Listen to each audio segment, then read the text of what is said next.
বারকন্যা শুভবিবাহ অনুষ্ঠান অনুষ্ঠিত হলো 29শে জানুয়ারি সোমবার। বাগবাজারের এই বারকন্যা শুভবিবাহে উপস্থিত ছিলেন তৃণমূলের শীর্ষস্থানীয় নেতৃত্বরা। আর সেখানে দাঁড়িয়েই আয়োজক আমার অধিকার বাগবাজারে তারা কিন্তু করে দেখালো সেই মুহূর্ত, যে মুহূর্তের অপেক্ষায় থাকে একজন নারী ও পুরুষ। সমস্ত ব্যয়বহন খরচা বহন করলো এই সংস্থা আমার অধিকার। আমার অধিকারের তরফ থেকে বাপি ঘোষ কি জানালেন এবং সুদীপ বন্দ্যোপাধ্যায় সাংসদ তিনি বা কি জানালেন দেখে নিন আমাদের টিভির পর্দায়।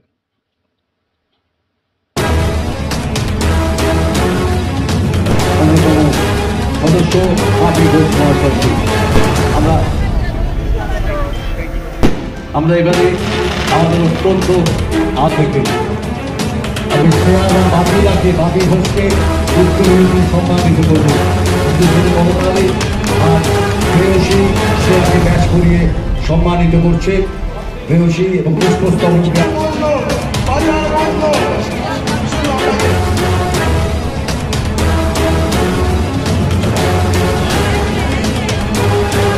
আগামী রথযাত্রায় জগন্নাথ মহাপ্রভুকে নিয়ে আবার ওই ধন্যবাদ বাজারের মাটিতে মহাপ্রভুর সেবা আমরা জানো। জয় জগন্নাথ। এবারে রন্টুদাকে বরণ করে নিতে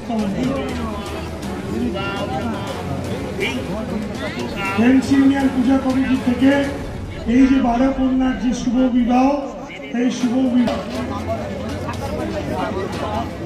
আমরা এগিয়ে আসি।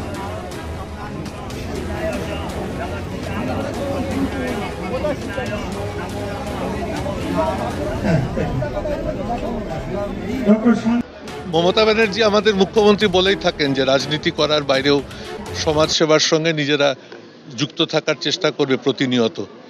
আমার মনে হয় যে এই মুহূর্তে এই বিবাহ দেওয়ার যে কর্মসূচি, এটা বোধহয় সেই সমাজসেবামূলক কর্মসূচির মধ্যে অন্যতম প্রধান কর্মসূচি হিসাবে চিহ্নিত হতে পারে। বাপি ঘোষ অত্যন্ত দক্ষতার সঙ্গে সার্থকতার সঙ্গে কর্মসূচি পালন করছে। আমরা চাই যে প্রতি বছর এই কর্মসূচি উদযাপিত হোক এবং এতে এলাকার মানুষের অফুরন্ত ভালোবাসা সহযোগিতা তার পাশে থাকে। মহারাজ যেখানে উপস্থিত থাকেন সেখানে কোনো প্রোগ্রামই খারাপ হয় না। মানে তার আশীর্বাদ থাকলে, ঈশ্বরের আশীর্বাদ থাকলে, জগন্নাথের আশীর্বাদ থাকলে সেই কাজ খুবই শুভ হয়। আর প্রত্যেকবারই আমরা আসি। আর বাপি ঘোষ খুব সুন্দর করে এই যে অনাথ মেয়েদের সব বিয়ে দিচ্ছেন, এটা একটা বড় কাজ। এবং সমাজে আর্থিকভাবে যারা দুর্বল তারা কিন্তু সচরাচর বিয়ে দিতে অনেক পারে না বা অর্থের অভাবে, সেটা বাপি ঘোষ বরাবর খুব নিষ্ঠার সঙ্গে করে এবং অবশ্যই তার অভিভাবকদের আশীর্বাদ বাপির ওপর থাকবে। বাপি আমাদের খুব ভালো সহকর্মী আমার। আর প্রত্যেক অনুষ্ঠানেই দেখি মহারাজ আসেন এবং মহারাজের সঙ্গে আমরা মিলিত হই প্রত্যেকবারই। মহারাজের আশীর্বাদ না থাকলে কোনো কিছুই হয় না। তাই মহারাজ খুবই ব্যস্ত আজকে, তবুও তিনি যে এতক্ষণ আছেন। গতকালই আমি অতীন ঘোষের বিয়েতে অতীন ঘোষের প্রোগ্রামে মিট করেছিলাম, ওখানে পুজো হয়। তো সেখানে আমি শুনছিলাম একটু আগেই চলে যাবেন, কিন্তু ঈশ্বরের ইচ্ছা মিলিয়ে দিলেন, আবার আরো সাক্ষাৎ হয়ে গেল, আমরাও আশীর্বাদ নিয়ে গেলাম, এই আর কি। জয় জগন্নাথ। জয় জগন্নাথ। বলো জয় জগন্নাথ। জয় জগন্নাথ। এবং বাপিটাকে কি বলবো? বাপি হলো এটা মানে কি বলবো, এক লাখটা একটা মানুষ, ভালো ছেলে, সবাই সঙ্গে সবাই মিলে থাকে। আর যে শুভ কাজ করছে, যার ন্যায় ছিল লোক বিয়ে দিচ্ছে, ইহার থেকে ভাগ্যওয়ালা কিছু নাই। মালা এসছে, মালা হলো এখানকার সবাই মালাকে ভালোবাসে। আমার শিষ্য মালা ভালো মেয়ে, খুব ভালো কাজ হচ্ছে, শুভ কাজ হচ্ছে এবং প্রত্যেক লোক এইরকম কাজ করলে আনন্দ হয়। এবং আপনারা প্রত্যেকে ওর সঙ্গে মানে যোগাযোগ রাখুন এবং ওদের সংস্পর্শে আসুন। এই কাজটা যেরকম আরো ভালো রকম হবে প্রত্যেক বর্ষ। জয় জগন্নাথ। জয় জগন্নাথ। জয় জগন্নাথ। ভালো কন্যা কি 20 কন্যা 25 কন্যা বিয়ে হোক, যার কেউ নাই, আনন্দ হোক। জয় জগন্নাথ।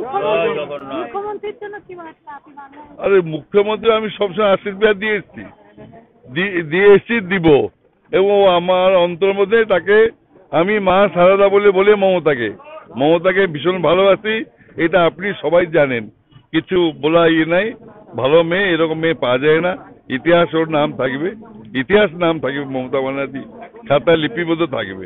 তো মমতা সুস্থ থাকুক, ভালো থাকুক, বাংলায় কাজ করুক। জয় জগন্নাথ। কি আছে, আমি প্রথম থেকে জন্মলগ্ন থেকে শুরু করেছিলাম বাপিকে নিয়ে, আজও আছি, আগামী দিনেও থাকবো। এরকম ভালো কাজের সঙ্গে আমরা থাকি সব সময়, এবং আমরা চাই যে খালি এখানে নয়, সারা বাংলায় যেখানে ভালো কাজ হয়, যেখানে এরকম টাইপের কাজ হয় গণবিবাহ, সেখানে আমরা থাকি। এবং বাপি ঘোষ বিশেষ করে এই 7 নম্বর ওয়ার্ডের যিনি পৌর প্রতিনিধি, তার প্রথম থেকে একদম আমরা ছিলাম, এখনও আছি, আগামী দিনেও থাকবো। বাংলার বুকে এতগুলো মানুষের দুহাত এক হচ্ছে। বাপিদার নিজের একটি মেয়ে আছে, তার কন্যাদান, এবং এই সুযোগ বাপিদার কাছে প্রতি বছর আসে যে আরও 12টি কন্যাকে উনি কন্যাদান করতে পারেন।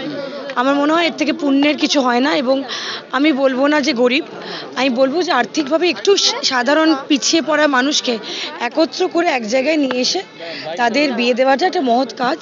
এটা যেন এগিয়ে যায়, এটা যেন চলে, এবং এটা আমরা সর্বক্ষেত্রে সব সাংবাদিক বন্ধুরা যারা এমনি আছে সবাই এটাকে অ্যাপ্রিসিয়েট করছে।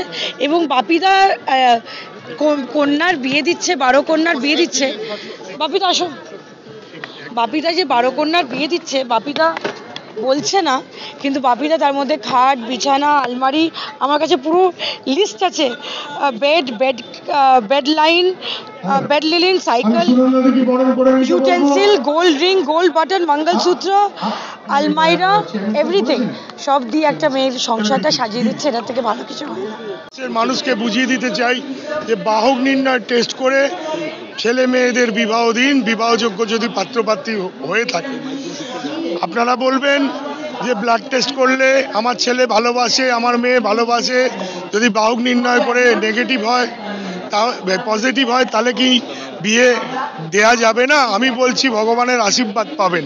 আমাদের একটাই কথা, বাহকে বাহকে বিবাহ না, বাহকে বাহকে যদি বিবাহ হয়ে থাকে, পরবর্তীকালে 1 থেকে 2 বছর বাদে যে শিশু সন্তানটি জন্মগ্রহণ করবে, সেই শিশু সন্তানটি কিন্তু থ্যালাসেমিয়া আক্রান্ত শিশু হয়ে জন্মগ্রহণ করবে। আর আপনাদের কাজ থাকবে বালতি হাতে বরফ নিয়ে মানিকতলা ব্লাড ব্যাংকে ঘন্টার পর ঘন্টা দাঁড়িয়ে থাকতে হবে। অমিতাভ বচ্চন থ্যালাসেমিয়া বাহক, কুলি সিনেমার দুর্ঘটনা সেই ক্ষেত্রে ধরা যায়। কিন্তু ভাগ্য ভালো আমাদের, জয়া বচ্চন তিনি স্বাভাবিক ছিলেন, অর্থাৎ একজন স্বাভাবিকের সাথে একজন বাহকের বিয়ে হয়েছিল, তবেই কিন্তু আমরা শ্বেতা বচ্চন, অভিষেক বচ্চনকে দেখতে পাচ্ছি। আর আর একটা কথা বলি, বিশ্বকাপ ফুটবলার জিদান, তিনিও কিন্তু থ্যালাসেমিয়া বাহক কিন্তু সম্পূর্ণ সুস্থ, স্বাভাবিক আর 5 জনের মতো বাহক। কিন্তু আজকে যদি রক্তদান উৎসব হয়, সেই রক্তদান উৎসবেও রক্ত দিতে পেরে মানুষকে বাঁচাতে পারে। কিন্তু তার একটাই কাজ থাকবে, বাহকে বাহকে বিবাহ না। তাই করো জুড়ে আপনাদের এই চ্যানেলের মাধ্যমে আমি প্রত্যেকটি পরিবারকে জানালাম, HPLC টেস্ট করে বিয়ে দিন, আলো দিয়ে বাড়ি সাজান, অনেক অতিথি ডাকুন, অনেক টাকার প্লেট করুন। মাননীয় মুখ্যমন্ত্রী 1200 টাকা কি 2000 টাকা যে খরচা হয় ব্লাড টেস্ট করতে, সেটাও মাননীয় মুখ্যমন্ত্রী 2011 সালের পর 4টি সুপার স্পেশালিস্ট হসপিটালে সম্পূর্ণ বিনা খরচে করে দিয়েছে। তাই দয়া করে বাহক নির্ণয় টেস্ট করে বিয়ে দিন, এটাই আমাদের লক্ষ্য। অনেকে ভাবে গ্রাম থেকে ধরে এনে বিয়ে দিচ্ছে না, প্রথম পুলিশ ভেরিফিকেশন, তারপর ব্লাড টেস্ট, তারপর রেজিস্ট্রি, তারপর বিবাহ। আমাদের একটি ল সেল আছেন স্বর্গীয় গীতানাথ গাঙ্গুলি, তিনি আমাদের ল সেলটি তৈরি করে গেছেন। তার সুযোগ্য পুত্র সৌরভবাবু এখন কিন্তু ওই ল সেলটি দেখছেন, এই ছেলে মেয়েদের দিকে দৃষ্টান্ত রেখেছে। Thank you. পূর্ব মেদিনীপুর, হলদিয়া এবং পাথর প্রতিমা। নেতা মাননীয় শ্রী সুদীপ বন্দ্যোপাধ্যায় মহাশয়কে এই অবসরে আমি দেখতে পাচ্ছি সেই বাংলার কৃষ্টি সংস্কৃতি